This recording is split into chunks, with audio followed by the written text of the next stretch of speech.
Bismillahirrahmanirrahim. Assalamualaikum warahmatullahi wabarakatuh. Waalaikumsalam warahmatullahi. Alhamdulillah pada hari ini kita bisa berkumpul di sini untuk melaksanakan atau mendengarkan tentang penyebaran pemahaman atau diseminasi budaya positif yang akan disampaikan oleh Ibu Sriyanti SSI, CGP Angkatan 11 SMPN 2 Saguling. Salawat dan salam mudah-mudahan disampaikan kepada Nabi Muhammad Shallallahu Alaihi Wasallam, kepada keluarganya, kepada sahabatnya, dan kepada kita semua sebagai umatnya. Dan sebelum memulai acara ini, marilah kita berdoa dengan membaca Al-Fatihah bersama-sama. Bismillahirrahmanirrahim. Bismillahirrahmanirrahim. Alhamdulillahirabbil alamin. Arrahmanirrahim. Maliki yaumiddin. Iyyaka na'budu wa iyyaka nasta'in. Ihdinas siratal mustaqim, siratal ladzina an'amta 'alaihim ghairil maghdubi 'alaihim waladdallin. Amin. Untuk mempersingkat waktu dan tempat kami serahkan kepada Ibu Sriyanti. Kami persilahkan. Assalamualaikum warahmatullahi wabarakatuh. Waalaikumsalam warahmatullahi wabarakatuh. Selamat pagi Bapak Ibu guru hebat. Berarti masih semangat nggak Bu? Masih semangat. Ya, kita selalu ke anak-anak kita menyebarkan semangat. Guru pun harus semangat ya Bapak Ibu. Oke. Coba saya mau ngetes semangatnya Bapak Ibu ya. Kalau saya bilang pagi, Ibu bertepuk tangan 1 kali. Kalau saya bilang siang, bertepuk tangannya 2 kali. Kalau sore 3 kali, tapi kalau malam, oke? Bisa dipahami Bapak Ibu? Bisa, oke ya. Pertama, pagi, siang, malam. Ulangi ya, kita ulangi ya Bu ya. Kita ulangi. Pagi, siang, sore, malam. Pagi, malam.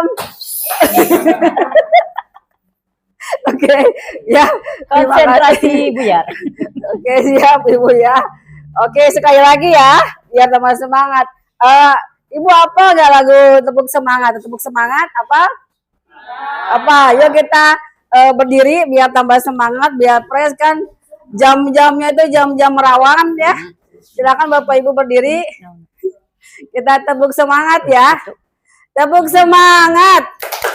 Semangat. Terima kasih, tepuk tangan buat Bapak Ibu hebat. Silakan dulu kembali ya. Perkenalkan Bapak Ibu ya. Makanya kalau tak kenal tuh maka tak sayang. Betul. Perkenalkan, nama saya Sriyanti dari SMP Negeri 2 Saguling. Kebetulan saya ikut CGP Angkatan 11 ini. Mudah-mudahan lulus sampai akhir ya Bapak Ibu. Nah, ini salah satu program guru penggerak, yaitu kita harus membuat penyebaran pemahaman tentang budaya positif. Sekarang saya mau tanya, kira-kira Bapak Ibu apa itu budaya positif? Menurut Bapak Ibu apa? Menurut pemikiran Bapak Ibu, budaya positif itu apa? Yang baik-baik. Terus kebiasaan yang baik, apalagi? Ada lagi selain itu? Atau kita pernah mengajarkan ke anak-anak tentang budaya positif itu apa kira-kira? Kebiasaan baik, perilaku baik, apalagi? Dah, itu aja. Oke, kita lanjut aja Bapak Ibu ya.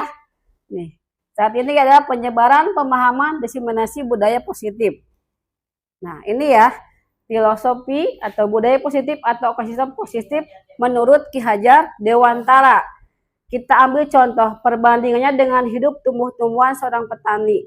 Dalam hakikatnya sama kewajibannya dengan seorang pendidik yang menanam padi misalnya, hanya dapat menuntun tumbuhnya padi.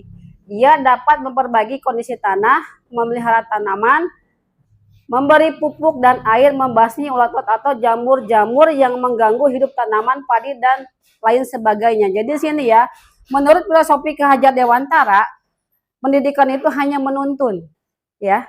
Dalam artian apa? Kita hanya memberi life skill, pengetahuan, tapi tidak bisa kita melihat dia apa sih untuk kedepannya jadi apa tidak, ya.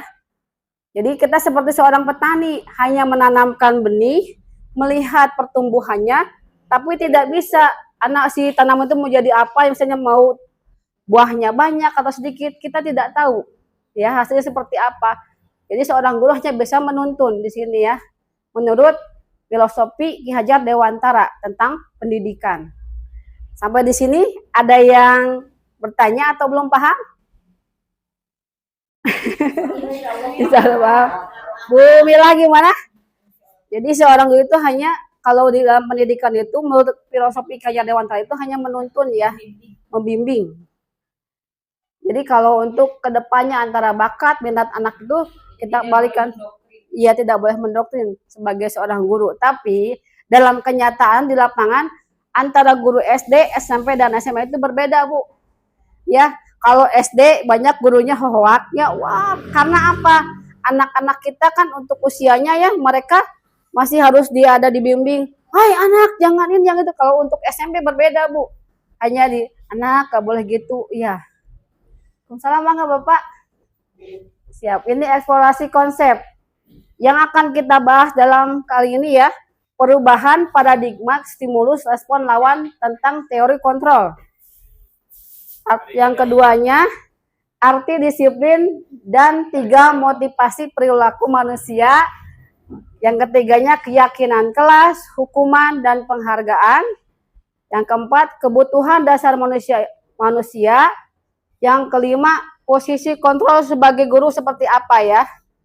Yang keenam, segitiga restitusi. Dari keenam ini, ada yang pernah Bapak Ibu lakukan atau pernah tahu tentang ini? Dari 6 ini. Keyakinan kelas ya, kebanyakan. Biasanya Bapak Ibu lakukan di apa? Di awal tahun pembelajaran. Apa bedanya keyakinan kelas dan peraturan kelas? Ada bedanya nggak? Ada nggak? Keyakinan, terus kalau yang harus ditaati sama anak-anak ya, hasil kesepakatan bukan? Ya. Kalau keyakinan sama kesepakatan kelas sama nggak? Kira-kira? Hampir sama ya. Nanti kita lihat ya apa itu keyakinan, apa itu kesepakatan kelas ya. Lanjut. Nah, perubahan paradigma. Coba kita lihat ketika kita ada si A dan si B menggenggamkan kertas. Biasanya kita ambil satu buah kertas, misalnya gini ya. Tulis satu kertas ini. Misalnya satu kertas gini ya. Bisa cari pasangannya, boleh bertiga, boleh. Ibu tulis hal yang menurut kita itu sangat rahasia atau apa yang kita genggam gini. Yang satu lagi teman kita akan membuka dengan sekuat-kuatnya, pasti kita akan gini terus kan. Nah itulah dengan perubahan paradigma. Jadi yang anak yang tadinya kayak gimana tidak akan bisa kita rubah Bu, karakternya atau apapun ya. Asli karakter dia tidak akan bisa kita rubah, cuma kita bisa menuntunnya. Sama seperti ini genggaman tangan. Nah ini, itu ilusinya tadi yang tentang genggaman yang tadi Bu ya. Ilusinya guru itu mengontrol murid. Yang keduanya ilusinya bahwa kritik dan membuat orang merasa bersalah dapat menguatkan karakter. Yang ketiganya ilusi bahwa semua penguatan positif efektif dan bermanfaat. Yang keempatnya ilusi bahwa orang dewasa memiliki hak untuk memaksa. Selama ini Bapak Ibu kan kalau ke anak-anak kamu harus begini, kamu harus begitu. Itu sama ya dengan memaksa orang dewasa kepada anak ya. Lanjut. Nah sekarang apakah makna disiplin itu? Berasal dari bahasa Latin yaitu disciplina. Disciplina yang artinya belajar. Makna asal dari kata ini berkonotasi dengan disiplin diri dari murid-murid. Atau dari ini berasal dari teori Socrates dan Plato. Disiplin diri membuat orang menggali potensinya menuju sebuah tujuan apa yang dia hargai. Namun dalam budaya kita, makna kata disiplin telah berubah menjadi sesuatu yang dilakukan seseorang pada orang lain untuk mendapatkan kepatuhan. Ini yang biasa dilakukan di sekolah ya oleh guru ya. Anak harus memakai seragam yang lengkap, pakai topi, pakai sepatu hitam, ya. Terus harus datang tepat waktu. Itu cara orang dewasa mendisiplinkan kenyamanan bukan dengan apa yang kita hargai, namun pencapaian suatu tujuan mulia. Ada pemaksaan, tapi untuk apa, Bu? Untuk anak berubah. Kira-kira kalau anak dipaksakan dengan kata-kata yang agak kasar, berubah nggak anak-anaknya? Tidak. Melawan. Selama ini kita sebagai guru sebagai apa ke anak? Apakah sebagai teman? Apakah sebagai, jadi ke anak ketika kita berkomunikasi orang tua itu sebagai apa? Sebagai orang tua, sahabat, belum ya. Kalau di SMP bisa jadi teman ya, bisa sahabat ya. Nanti kita bahas ada lagi Bu ya.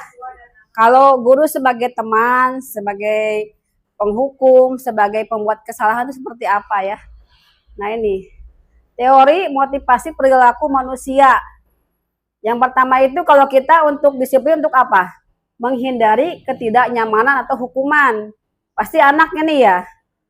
Ya, anak gak mau dihukum ketika telat datang ke sekolah. Ini teori motivasi perilaku manusia. Ini salah satu motivasi eksternal seseorang untuk menghindari ketidaknyamanan atau hukuman. Yang keduanya, atau ini kata-kata seperti apa yang akan terjadi apabila saya tidak melakukannya. Ini kata-katanya ketika seorang anak menghindari hukuman ya atau ketidaknyamanan. Seperti kita, Bu, kalau kita misalnya datang telat sama anak, kita sering bilang apa? Maaf, Ibu telat, datang terlambat. Terkadang kita pun sebagai orang dewasa ketika kita melakukan kesalahan, ada salah satu kata mungkin maaf. Itu cara kita mengajarkan kepada siswa ketika melakukan kesalahan kita harus minta maaf dan menyadari kesalahan kita. Yang keduanya, untuk mendapatkan imbalan dari orang lain atau institusi. Nah, biasanya kalau kita misalnya rajin datang ke sekolah atau rajin mengajar, pasti seorang satuan atau kepala satuan pendidik akan memberi penghargaan misalnya di saat hari ulang tahun guru. Biasanya suka ada ya guru yang rajin, guru yang ini, guru yang itu ya, ini salah satu penghargaan. Ataupun murid, sama murid juga ya, murid yang rajin ketika melakukan pembiasaan, murid yang ini akan mendapatkan imbalan atau penghargaan. Yang ketiga, untuk menghargai diri sendiri menjadi insan sesuai harapan kita. Nah, ini maksudnya apa, Bu? Coba, ada yang bisa? Untuk menghargai diri sendiri menjadi insan sesuai harapan kita. Saya akan menjadi orang yang seperti apa apabila melakukannya. Cita-cita ya, terus disiplin. Kalau orang disiplin pasti akan baik ya. Ini salah satu motivasi internal tujuan disiplin positif. Nah, ini salah satu motivasi ini ada yang dari internal, ada yang dari eksternal. Ya, eksternal itu seperti kasih hadiah. Kalau anak ketika anak melakukan tugasnya sesuainya, pasti kita akan memberi pujian. Kamu hebat, telah tepat waktu melaksanakan tugas. Ada beberapa saat kita ataupun bisa berupa barang. Tapi itu hanya stimulus saja Bapak Ibu ya, tidak jadi satu pacuan. Hanya untuk merangsang anak biar anak rajin gitu ya. Tapi itu ada baiknya dan ada buruknya Bapak Ibu ya. Lanjut. Nah, ini merdeka. Menurut Ki Hajar Dewantara, merdeka itu artinya tidak hanya terlepas dari perintah, akan tetapi juga cakap buat pemerintah diri sendiri. Ini kata merdeka. Saat ini kita sudah merdeka belum, Bu? Kenapa belum, Bu? Kenapa belum? Belum ya, belum merdeka, masih dituntut dengan administrasi dan ini itu Bu ya. Jadi guru belum, karena guru masih dituntut oleh administrasi dan ini itunya ya, jadi tidak fokus untuk mengajar saja ya. Ya. Ya gitu, selain mengajar tuh dituntut. Tapi itu tujuan pemerintah buat apa Bu? Meningkatkan kinerja ya. Membuat guru lebih apa sih namanya, lebih punya kemampuan lebih ya. Lanjut. Nah, ini budaya positif, yaitu yang mendukung budaya positif itu yaitu nih lingkungan yang positif, keyakinan kelas, dan kesepakatan kelas. Ada dua berarti Bu ya. Ini ada berbeda antara keyakinan dan kesepakatan. Beda nggak? Beda ya. Nanti kita bahas ada Bu. Apa itu keyakinan kelas? Apa itu kesepakatan? Oke, nih. Keyakinan kelas, hukuman, dan penghargaan. Mengapa tidak peraturan saja? Mengapa harus keyakinan kelas? Mengapa kita memiliki peraturan harus menggunakan helm bila mengendarai kendaraan roda 2? Ini termasuk peraturan. Terus, mengapa kita memiliki peraturan 3E menggunakan masker? Ini salah satu tentang keyakinan, hukuman, dan penghargaan. Nah, kita akan lanjut Bu ya. Nih. Kesepakatan kelas ini nih contohnya. Kami guru dan murid yang saling menyayangi. Kami murid yang semangat belajar. Ini kesepakatan kelas. Kami murid yang peduli dengan teman-teman. Kalau keyakinannya apa kira-kira Bu? Keyakinannya. Keyakinannya apa? Bahwa semua saling menyayangi. Semua keyakinannya? Ya, mengapa kita harus saling menyayangi? Ya. Terus? Mengapa kita harus semangat? Ya, terus? Terus mengapa kita harus peduli dengan Teman-teman, ya betul. Betul, udah paham sampai sini, udah paham antara keyakinan dan kesepakatan? Iya. Lanjut. Nah, ini ada coba. Menurut Ibu ini keyakinan atau nilai kebajikan? Ya. Selalu kembalikan buku ke tempatnya. Keyakinan atau nilai kebajikan? Hah? Nilai kebajikan atau keyakinan? Oh, keyakinan. Keyakinan. Coba nanti ya. Yang kedua, dilarang mengganggu orang lain. Keyakinan atau kebajikan? Keyakinan. Nanti kita cek ya jawabannya. Yang ketiga, hadir di sekolah 15 menit sebelum pembelajaran dimulai.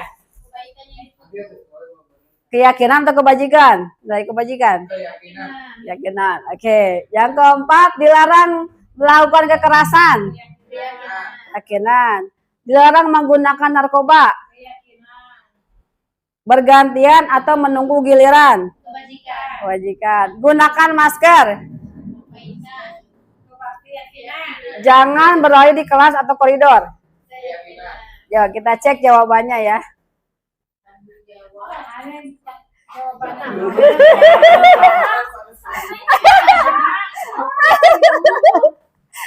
Coba tadi dicek apa Bu?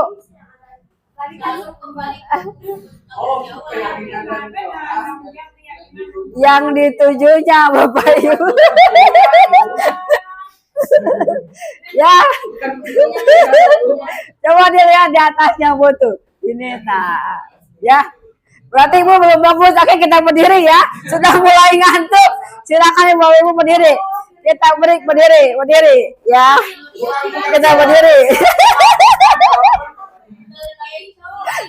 Terkecoh. Silakan Ibu berdiri.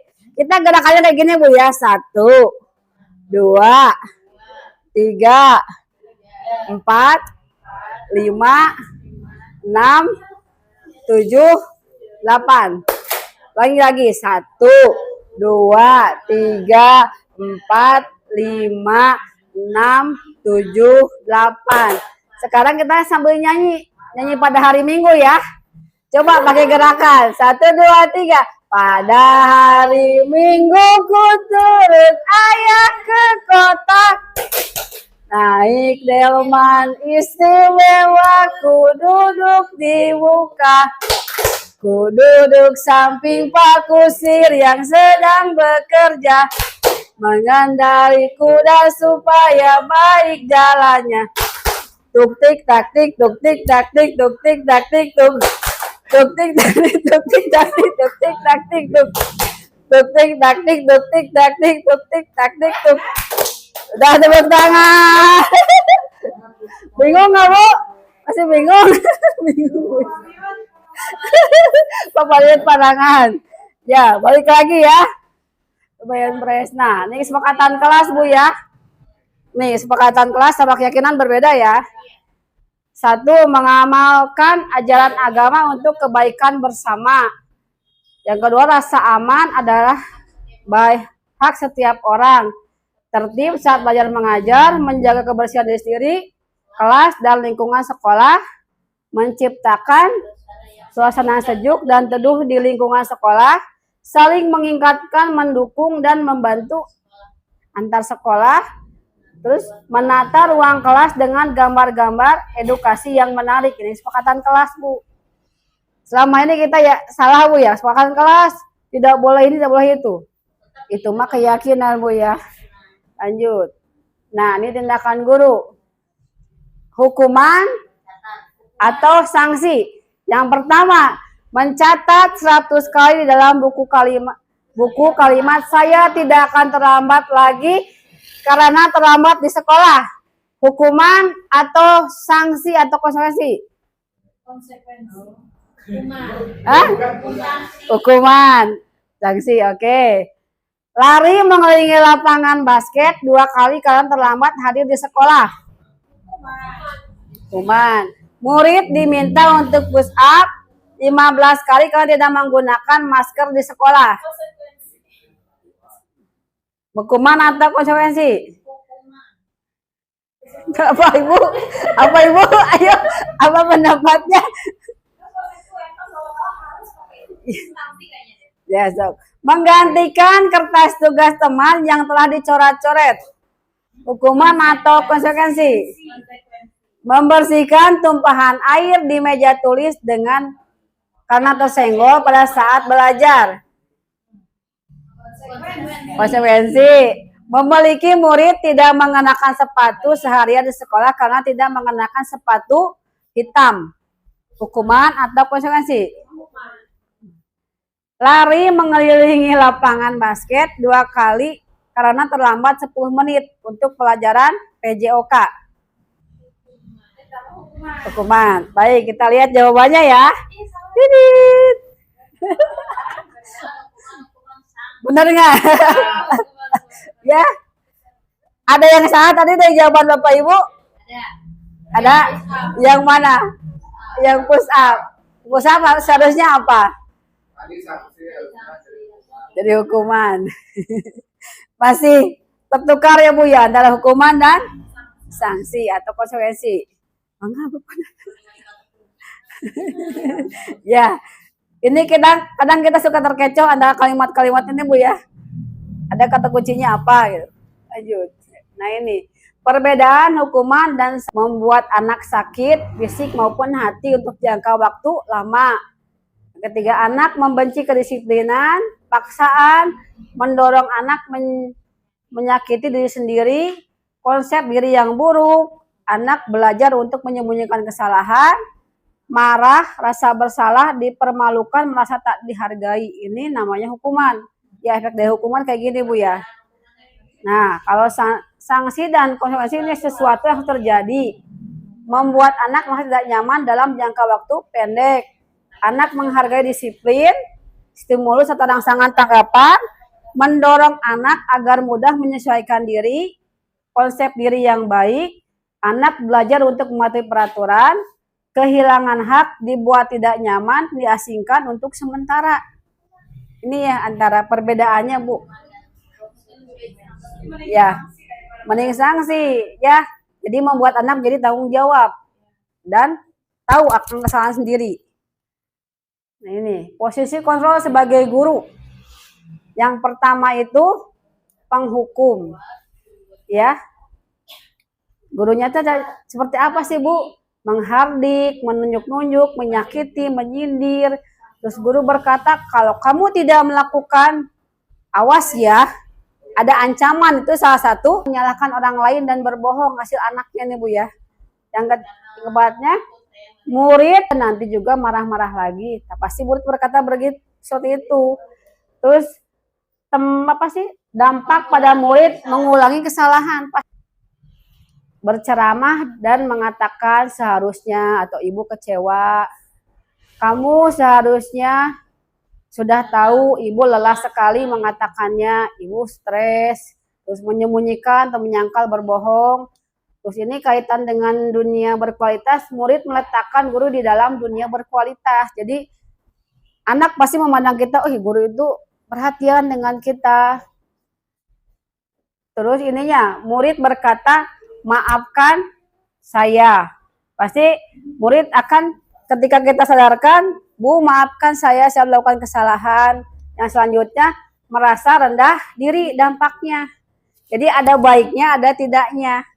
Ya, kalau guru sebagai pembuat asa, merasa bersalah. Sebagai teman selanjutnya, ini gurunya membuatkan alasan-alasan untuk murid. Yang bisa ibu katakan, ya, ayolah lakukan demi ibu. Masa kamu tidak mau? Ingat ibu pernah bantu.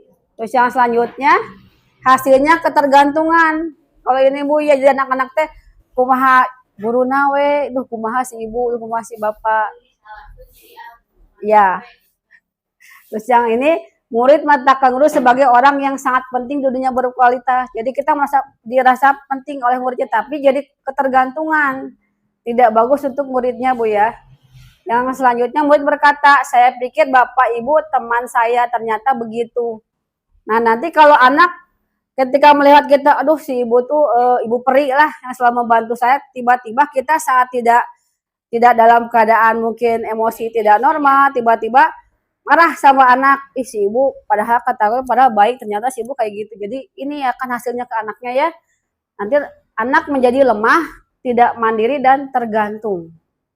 Nah, yang selanjutnya pemantau, menghitung dan mengukur. Guru itu berkatanya, terus guru bisa berkatanya, apa peraturan, menanyakan kembali. Apa peraturan sekolah ini, apa kesepakatan kelas kita, atau apa keyakinan kelas kita. Jadi menanyakan kembali kepada anak. Yang selanjutnya, hasilnya menyesuaikan diri bila diawasi. Untuk diawasi mah nyantai bu. Ini memantau, ya diawasi. Terus kaitan dengan di mata yang di dunia berkualitas, murid meletakkan guru peraturan dan hukum di dunia berkualitas. Murid berkata berapa banyak baru ikut peraturan, kalau tidak ya udah anaknya kemana. Ini pemantau. Terus kalau ini yang dampak pada muridnya, menitik beratkan pada sanksi atau hadiah untuk dirinya. Ya. Nah, ini yang paling bagus itu guru sebagai manajer. Mengajukan pertanyaan-pertanyaan, misalnya kamu kenapa kok melakukan ini? Apa yang latar belakangi kamu? Apa penyebabnya? Jadi kita gali latar belakang anak melakukan kesalahan itu kenapa. Tapi kalau kita hanya sebagai guru menangani satu anak, susah bu ya. Kita harus menyempatkan waktu bu. Apalagi anak-anak yang mungkin butuh perhatian khusus. Tidak hanya di anak SMP bu, SD, SMA juga sama. Kita kasusnya sama, pasti ada anak. Biasanya setelah kita melakukan ini pertanyaan ini, kita gali kalau anak yang lebih mungkin spesial, unik, kita gali latar belakang keluarganya. Biasanya di keluarganya ikut mempengaruhi ini anak melakukan kesalahan itu. Pasti ada bu. Biasanya anak-anak yang broken home ketika di rumah mereka kurang kasih sayang, di sekolah mereka mencari perhatian guru ataupun teman-temannya. Terus lingkungannya juga mempengaruhi bu, lingkungan di rumahnya. Tapi ketika di sekolah berbeda dengan di rumah, itu kita harus menggali ini pertanyaan dan latar belakangnya, latar belakang si anak. Terus yang guru berkatanya, apa yang kita yakini, apa yang bisa kau kerjakan untuk memperbaiki masalah ini. Hasilnya menguatkan pribadi anak. Ya. Terus kalau kaitannya dengan ini, murid meletakkan dirinya sebagai individu yang positif dalam dunia berkualitas. Jadi anak semakin sadar bahwa saya itu harus begini, seorang manusia itu seperti ini, seorang itu harus seperti ini. Menjadarkan anak. Terus, murid berkata, bagaimana cara saya bisa memperbaiki keadaan. Nah di sini posisi guru menuntun bu, bahwa kamu harus seperti ini nak, harus A, B, sampai Z, mungkin ada arahan yang harus kita berikan ke anak. Nih, hasil dari ini ya, dampak yang pada muridnya, mengevaluasi diri, bagaimana cara memperbaiki diri. Nah ini yang paling bagus sebagai solusi sebagai manajer. Ya, ada penghukum, ada pembuat orang merasa bersalah, ada teman, ada jadi pemantau, dan ada manajer. Nah, manajer ini akan lebihnya ke menghargai diri sendiri. Ya, kalau kita sebagai manajer nanti hasil anaknya akan menghargai diri sendiri bahwa kita tuh sebagai manusia yang berkualitas seperti ini.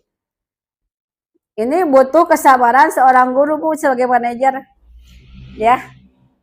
Melatih kesabaran bahwa untuk membentuk satu anak yang berkarakter baik itu sangat susah, Bu. Butuh kesabaran dan waktu. Apalagi tantangan anak zaman sekarang, Bu ya. Susah ya? Susah sekali. Lanjut, Bu ya. Nah, ini penghukum.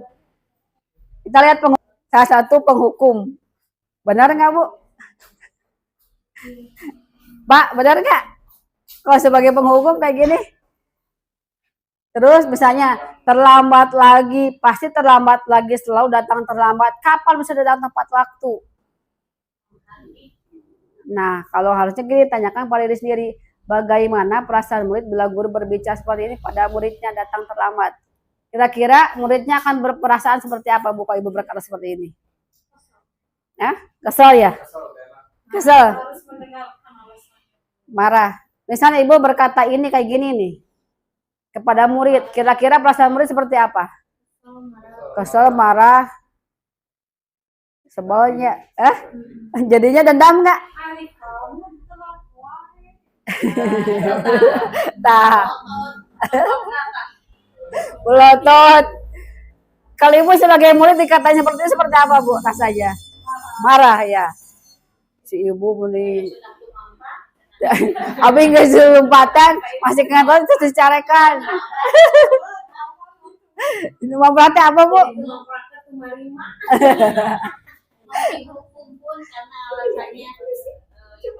Oh iya. Ya, pun. Siap. Ya. Nah, kalau jadi sebagai penghukum kita lanjut. Nih akibatnya kemungkinan murid marah dan mendendam atau bersifat agresif. Bisa jadi sesudah kembali duduk, murid tersebut akan mencocok bukunya atau meja tulisnya. Lebih buruk lagi, sepulang sekolah, murid melihat motor atau mobil Bapak Ibu guru akan menggores. Ini kalau muridnya pendendam, Bu. Ya, tapi ada, Bu, ada. Ya, tidak di SD, tidak di SMA ada kayak gini, murid kayak gini, Bu. Ya. Pernah nggak ngalamin? Saya pernah mengalami. Ketika teman saya dimarahin, dikempesan tak motor na guru nanti. Ya. Ya, SD juga ada, Bu.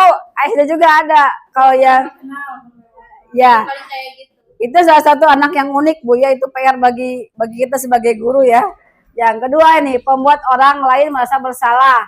Nada suara memelas atau halus atau sedih. Bahasa tubuh merapat pada anak, lesu. Contohnya gini kata-katanya, Bu. Adik, kamu ini bagaimana ya? Kamu sudah berjanji dengan Ibu tidak akan terlambat lagi. Kamu kenapa ya senang sekali mengecewakan Ibu? Ibu benar-benar kecewa sekali. Nah, bagaimana perasaan murid bila ditegur seperti cara ini? Kalau Ibu, gak enak. Ayo Bapak, kamu Pak, menitegur segala ke guru? Merasa bersalah. Mengecewakan ya, sudah berjanji telah akan mengecewakan lagi. Nah, kita lanjut akibatnya apa nih? Murid akan merasa bersalah telah mengecewakan ibu dan bapak gurunya. Murid akan merasa menjadi orang yang gagal dan tidak sanggup membahagiakan orang lain. Kadangkala sikap seperti ini lebih berbahaya dari sikap penghukum karena emosi akan tertanam rapat di dalam. Murid menahan perasaan tidak seperti murid dalam dengan guru penghukum, di mana murid bisa menumpahkan amarahnya walaupun dengan cara negatif. Murid tertekan seperti inilah yang tiba-tiba bisa meletus amarahnya. Nah, ini ada juga, Bu. Kalau anaknya dipendam jadi dendamnya nanti meletus. Atau akumulasi ya. Tahu-tahu dia melakukan hal yang di luar nalar, luar dugaan nih. Yang ketiga teman tadi, Bu, nada suara ramah, akrab dan bercanda, bahasa tubuh merapat pada murid, mata dan senyum jenaka. Mungkin ada ya. Adi, ayolah bagaimana sih kamu? Kemarin kamu sudah janji ke Bapak, bukan? Kenapa terlambat lagi? Sambil tertawa kitanya. Ya sudah, tidak apa-apa, duduk dulu ya. Nanti Bapak guru bantu kamu ini. Nah, kira-kira kalau Ibu sebagai murid di begini kan seperti apa perasaannya? Rasa malu, ada rasa malu juga. Senang, malu, terus? Malunya disindir tapi dengan cara bercanda ya. Dengan halus. Tapi isin jadinya. Lanjut, akibatnya ini murid akan merasa senang dan akrab dengan guru. Ini termasuk dampak yang positif. Hanya saja di sisi negatifnya, murid menjadi tergantung pada guru tersebut. Bila ada masalah, dia merasa bisa mengandalkan guru tersebut untuk membantunya. Akibat lain dari posisi teman, Adi hanya dapat berbuat sesuatu bila yang menyuruhnya adalah guru tersebut. Belum tentu berlaku yang sama dengan guru yang lain atau orang lain. Benar, Bu? Itu di lapangan seperti itu ya. Ketika sudah chemistry-nya dengan guru A, ketika dengan guru B berbeda. Berbeda ya? Berbeda. Si kelakuan anak itu berbeda ya? Tar bahasa tubuh yang formal. Contohnya, Adi, tahukah kamu jam berapa kita memulai? Tahu, Pak? Coba Bapak Pari baca. Kamu terlambat 15 menit. Apakah kamu sudah mengerti apa yang harus dilakukan bila terlambat?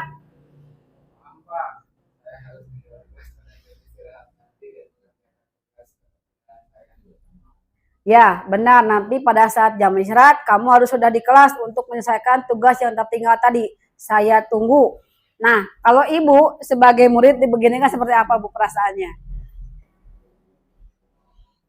Ayo, Bapak Hari kalau jadi murid sama guru dibeginikan seperti apa perasaannya?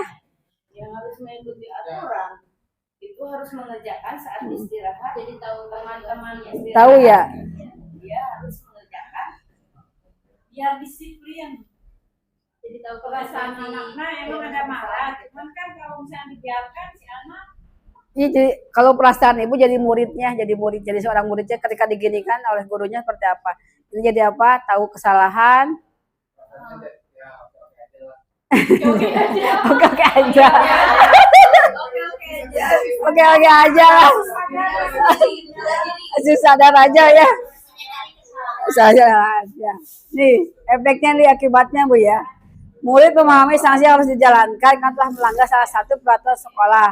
Guru tidak menunjukkan suatu emosi yang berlebihan, menjadi marah atau membuat merasa bersalah.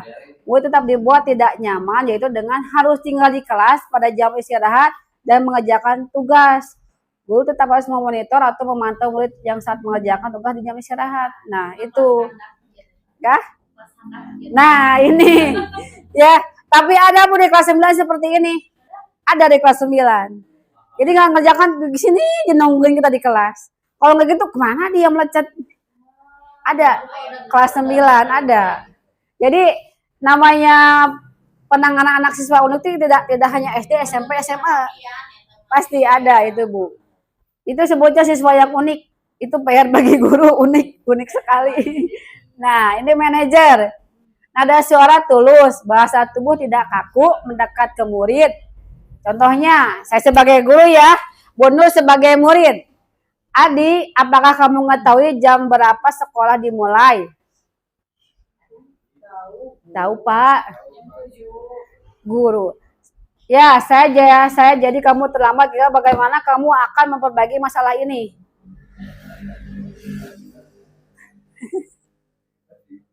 Saya bisa menanyakan teman saya, Pak, untuk mengerjakan tugas yang tertinggal. Baik, itu bisa dilakukan. Apakah besok akan ada masalah untuk kamu agar bisa hadir tepat waktu di sekolah? Sudah, Pak, saya bisa hadir. Baik, saya akan hargai usaha kamu untuk memperbaiki diri. Nah, bagaimana perasaan Bapak Ibu jika menjadi muridnya seperti ini? Senang. Pak Hari? Senang? Siap. Nah, ini. Pada posisi manajer, maka suara guru sebaiknya tulus. Tidak perlu marah, tidak perlu meninggalkan suara, apalagi menunjuk jari ke murid. Berkacak pinggang atau bersikap seolah menyesal. Tampak sedih sekali akan perbuatan murid ataupun bersenda guru menempatkan dia sebagai teman murid. Fokus adalah pada murid. bukan untuk membahagiakan guru atau orang tua. Bila guru mengambil posisi pemantau, guru akan melihat apa sanksi, apa peraturannya. Namun pada posisi manajer, guru akan mengembalikan tanggung jawab pada muridnya untuk mencari jalan keluar permasalahannya, tentu dengan bimbingan guru. Jadi ketika si anak punya permasalahan, mungkin terlambat atau apa, kita mencarikan solusi di posisi manajer ini ya. Apapun permasalahan murid, kita carikan solusi, diskusi, biar anak tahu saya melakukan kesalahan A, berarti kalau untuk memperbaiki kita harus cari solusinya B, C, dan D. Ya, jadi kita buka pemikiran anaknya. Walaupun kelas bawah, ya bisa kita ajak Bu. Tidak hanya kelas atas. Jadi jangan anggap, kelas bawah mah cukup dikasih tahu gini marahin, udah enggak Bu. Kita ajak diskusi ya. Itu pembelajaran awal dari kelas bawah. Kalau dibiasakan dari kelas bawah kita ajarkan untuk biasa seperti ini ya, diskusi sampai dia SMA, sampai dia kuliah kan terbiasa. Karena di dasarnya seperti itu. Ya. Coba dari sekarang dirubah paradigmanya. Emang sih ada namanya nilai gagal pasti. Cuma kita tidak putus semangat, kita terus mencoba terus. Ini salah satu sebutnya apa ya? Perubahan kita lah Bu ya. Ini kelas bawah pasti ini. Susah ya Bu ya. Kelas atas juga sama kan? Termasuk sama. Menjadi, nah ini, apa itu restitusi? Pernah mendengar Bu ini restitusi? Belum ya? Restitusi adalah proses menciptakan kondisi bagi murid untuk memperbaiki kesalahan mereka. Sehingga mereka bisa kembali pada kelompok mereka dengan karakter yang lebih kuat. Nah dari tadi kesalahan, kita diskusi. Kita ada segitiga restitusi namanya. Nanti lanjut nih. Nah ini segitiga. Prosesnya untuk membuat anak menjadi lebih baik dan sadar dengan kesalahannya ya. Satu, validasi tindakan yang salah. Ketika anak melakukan kesalahan, kita validasi. Benar enggak kamu melakukan kesalahan ini? Dicek dulu. Jangan langsung kamu salah gitu, jangan dicek dulu. Cek dulu. Benar enggak sih anak ini melakukan kesalahan? Tapi ingat Bu, jangan langsung di depan teman-temannya ya. Kita menghargai apa? Ya, harga diri anaknya. Kita ajak bawa ke depan, ngobrol dulu. Jangan langsung dimarahin di depan kelas Bu. Kalau bisa ajak ke ruang guru, kita ajak berdiskusi. Ya, biar anak tahu ungkapkan apa sih kesalahan dia sebelum alasan dia. Ya. Ini validasi tindakan yang salah. Terus menanyakan keyakinan. Dalam artian kamu melakukan kesalahan ini, melanggar ini enggak? Kan kita sudah sepakat bahwa kalau di kelas begini sama teman, oh iya Bu, saya melakukan kesalahan ini. Jadi anak tahu, oh saya salah. Yang ketiganya menstabilkan identitas. Jadi setelah dia mengaku anaknya, oke, Ibu terima kamu melakukan kesalahan. Setiap orang pasti memiliki kesalahan. Kita bangkitkan lagi semangat anaknya.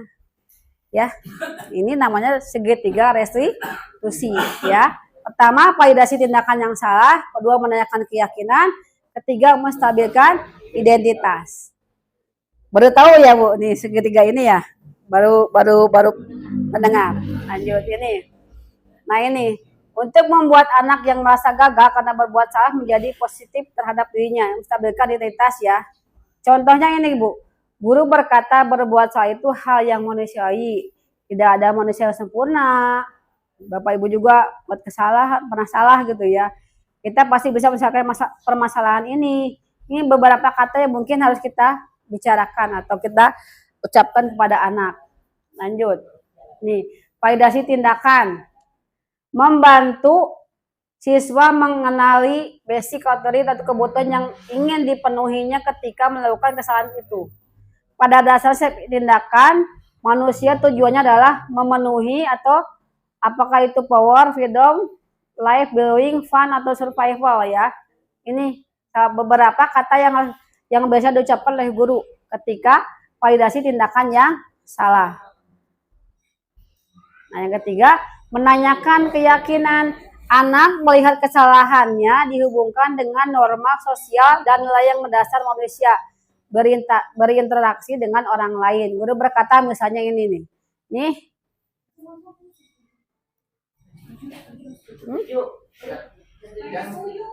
Nah, setuju. Batal. Sudah ya lanjut. Nah, ini 5 kebutuhan dasar manusia. Pertama itu cinta kasih, rasa memiliki dan rasa dimiliki. Terus penguasaan, bertahan hidup. Dan 5 kebutuhan dasar manusia. Bertahan hidup, membutuhkan cinta kasih, rasa memiliki dan dimiliki, penguasaan, kebebasan dan kesenangan. Ya, ini 5 kebutuhan dasar manusia. Nih, ini ada kasus Bu ya. Contohnya, Sabrina hari ini menggunakan sepatu hitam seperti tertera di peraturan sekolah. Di depan pintu kelas, Bapak Lukman memperhatikan sepatu Sabrina yang berwarna coklat. Sabrina berusaha menjelaskan bahwa dia terburu-buru dan salah mengenakan sepatu. Pak Lukman menanyakan Sabrina, apa peraturan sekolah yang tertera seragam dan warna sepatu. Nah, ini cara segitiga situasi Bu ya. Sabrina menjawab sudah mengetahui sepatu harus berwarna hitam, namun terburu-buru dan salah mengenakan sepatu. Selain tidak mungkin kembali pulang karena rumahnya jauh sekali. Pak Lukman tetap bersikeras pada peraturan yang berlaku dan mengatakan, ya, sudah kamu sudah melanggar peraturan sekolah, kamu salah. Berarti ini sebagai apa, Bu? Penghukum. Sudah terlambat, salah pula warna sepatunya, segera buka sepatumu kalau tidak bisa mengenakan sepatu sesuai dengan peraturan. Nih. Sabrina meminta maaf dan memohon kembali kepada Pak Lukman agar tidak dapat mengenakan sepatunya dan berjanji tidak akan mengulang kesalahannya. Namun, Pak Lukman tidak mau tahu. Tidak, kamu telah melanggar peraturan sekolah. Kalau tidak sanggup ambil sepatu di rumah atau diantar sepatu ke sekolah, ya sudah, kamu tidak bersepatu saja seharian di sekolah. Sekarang, copot sepatumu dan silahkan belajar tanpa sepatu seharian. Sabrina pun dengan berat hati mencopot sepatunya dan memberikannya kepada Pak Lukman. Seharian dia tidak berani berkeliling sekolah karena malu dan lebih banyak berdiam diri di kelas tanpa alas sepatu. Pertanyaannya, dalam kasus kejahatan sikap posisi apakah yang diambil oleh Pak Lukman?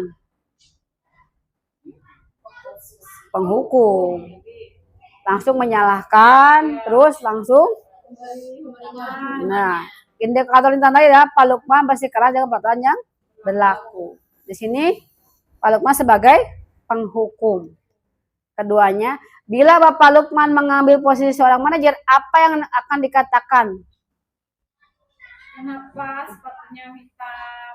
Terus pertanyaan nih, menstabilkan identitas yang ini merubah identitas menjadi mengapa sepatu berwarna hitam? Ini ya, ini sebagai apa? Terus? Tidak apa-apa karena semua pasti melakukan kesalahan. Nah, kalau kita berkata seperti itu, muridnya jadi seperti apa, Bu? Malu. Mengulang kembali ya, malu. Ya, siap berusaha hati-hati. Ini pertanyaan. Validasi tindakan yang salah yaitu dengan memahami kebutuhan dasar anak, kita bisa menemukan cara baik untuk memenuhi kebutuhan tersebut. Ini kata-katanya apa, Bu? Kamu pasti punya alasan. Nah, kalau ini sedang menanyakan keyakinan, yakni menghubungkan keyakinan anak dengan keyakinan sekolah. Ini sebut tadi ya, segitiga restitusi. Yang tadi pertama apa? Apa? Pertama teh segitiga restitusi.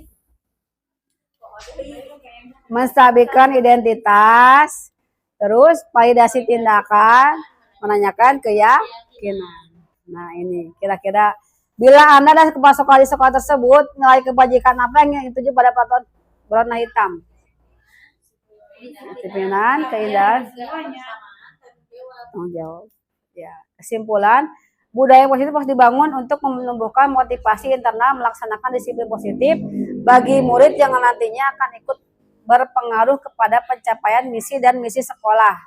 Membangun budaya positif tentu tidak bisa dilakukan sendiri, melainkan butuh kolaborasi dari semua guru dan murid serta apa Bu? Orang tua siswa ya. Kalau hanya guru dan pihak sekolah aja tidak akan berjalan ya. Ya. Seperti tadi motivasi internal dan eksternal. Eksternalnya mungkin dari gurunya, dari kepala sekolahnya dan orang tua siswa. Internalnya dari siswa sendiri. Nah, terima kasih. Ini kata yang selalu ditunggu-tunggu dari setiap presentasi. Baik, untuk Bapak Ibu ada yang mau ditanyakan atau yang belum dipahami dari pemaparan saya tadi? Sudah cukup atau belum? Ya. Sudah cukup. Nanti saya akan kirim Jamboard Bu ya. Saya kirim ke Bu Nur saja Bu, nanti coba dikasihkan ke teman-temannya Jamboard ya Bu. Bentar. Ya. Bisa pakai.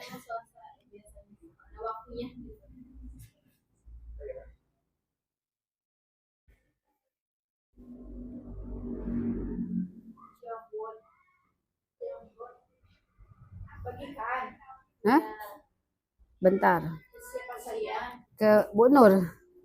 Nanti ke guru urus sini nanti Bapak Ibu mengisi refleksi ya. Dari materi tadi Ibu membuat refleksi. Kenapa? Enggak, Bu, refleksinya jadi apa yang Ibu dapatkan saja. Saya tidak akan rumit-rumit nyarinya, enggak. Jadi apa yang Ibu tangkap? Nih yang pertama, hal baru apa yang Ibu dapatkan hari ini? Oh, Ibu nanti mengisinya pakai ini ya Bu ya, stick note ini. Nih stick note ini. Nah ini nanti stick note. Jadi biar diajar di kita, jangan pakai kayak gini Bu stick note-nya ya. Coba nanti, udah Bu Nur? Di grup itu aja Bu Nur Sinjai. Gimana? Masing-masing mangga. Ayo Bu Momah diisi refleksinya hari ini.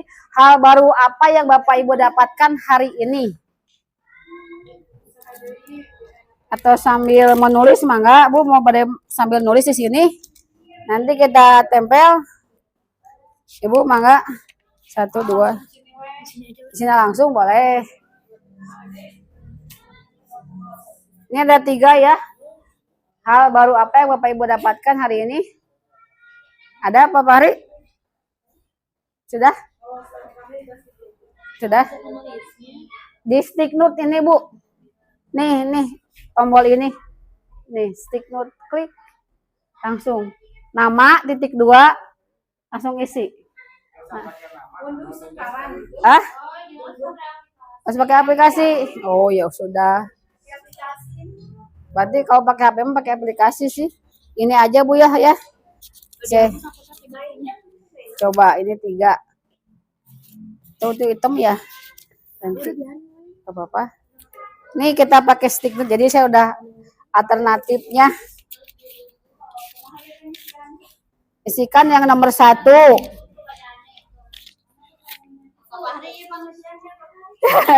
Kan apa yang Ibu dapatkan aja. Apa yang Ibu dapat? Ya. Ya. Nah, boleh Bapak itu langsung boleh. Motivasi positifnya. Budaya positif, disiplin positif. Mangga. Mangga Bapak Ibu ya. Nur. Silakan Bapak Ibu isi refleksinya. Pertama, hal apa yang Bapak Ibu dapatkan hari ini? Hal apa saja yang mungkin tadi tidak tahu menjadi tahu, yang tadinya belum paham menjadi paham. Silakan Bapak Ibu isi refleksikan pemaparan hari ini. Hal baru apa? Budaya positif.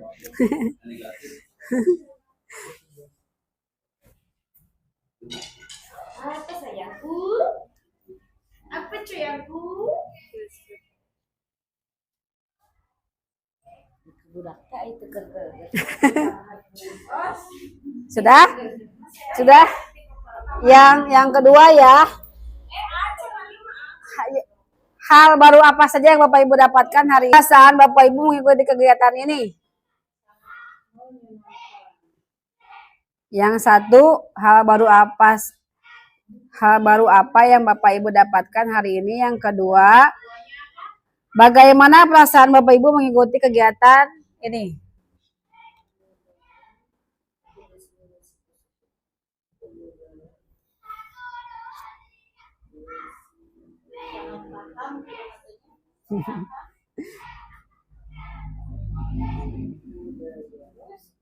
Ketiga, Antara keyakinan, hukuman, dan keyakinan, kesepakatan, sanksi, konsekuensi.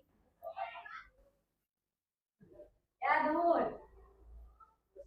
Bu Dewi, mangga ini nomor jawab refleksinya.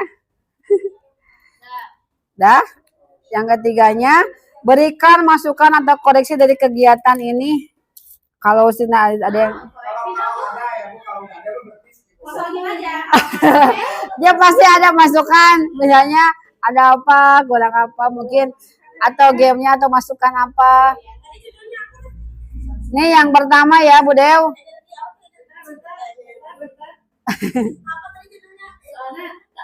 Budaya positif. Hal baru apa yang Bapak Ibu dapatkan hari ini? Itu nomor 1. Iya. Ibu tadi dapat apa aja dengan dari pemaparan saya? Iya. Dapat pengalaman. Yang tadinya Ibu tidak tahu menjadi tahu. Yang tadinya Ibu belum paham, oh ini tentangnya jadi paham. Lalu pertanyaan yang ketiganya? Kita dulu. Ini mah yang pertama Bu, yang kedua ini yang kedua. Yang kedua ini. Ya oke, sambil berjalan. Silakan Bapak Ibu Nur memaparkan ke depan Bu Nur. Dipaparkan. Ya nggak apa-apa. Ini refleksi kita hari ini ya. Udah gini aja langsung berbicara.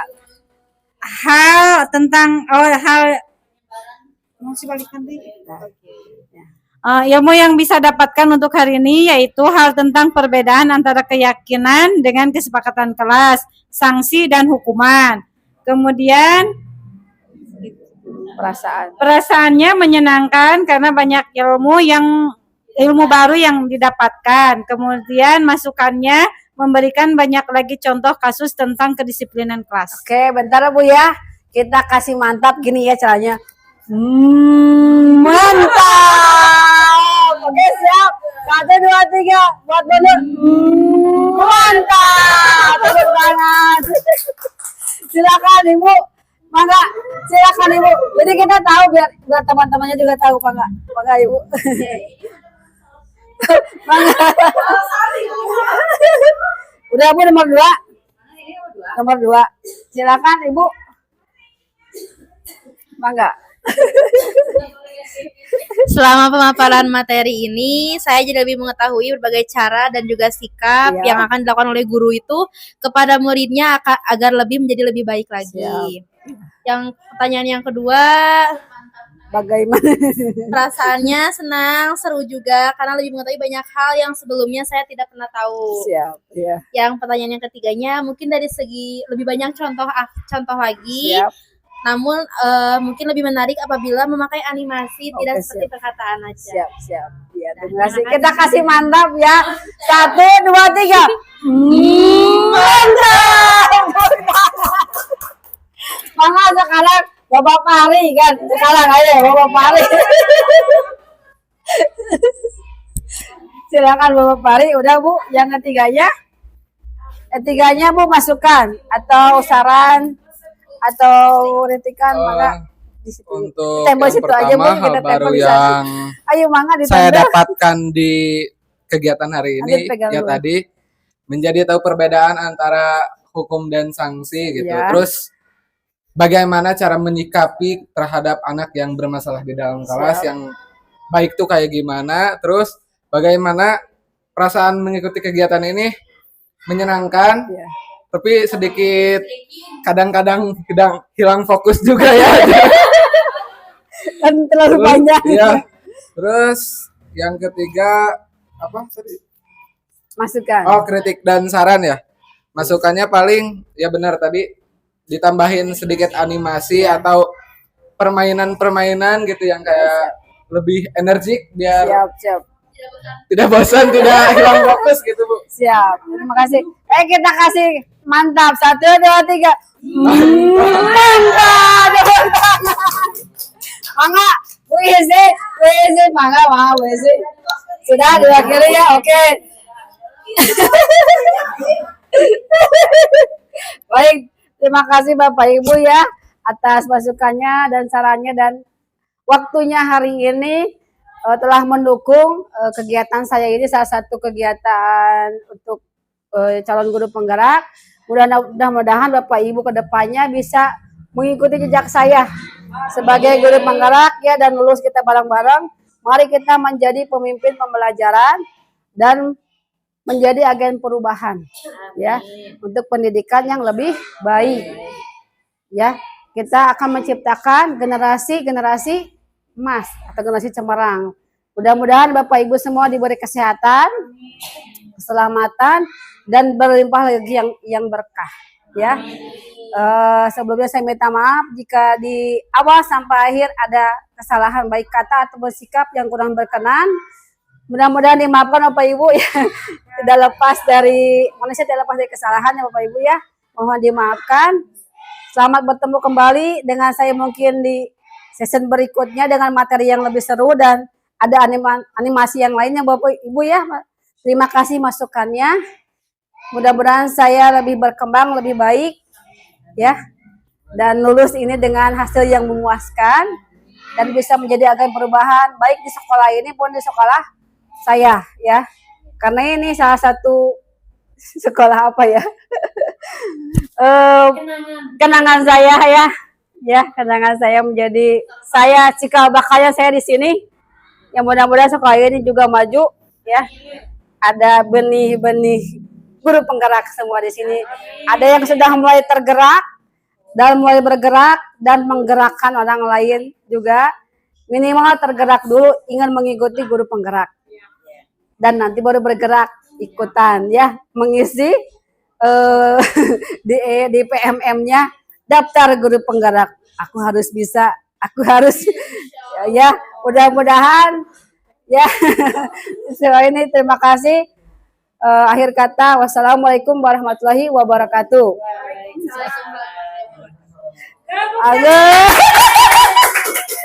Agus, oke gini.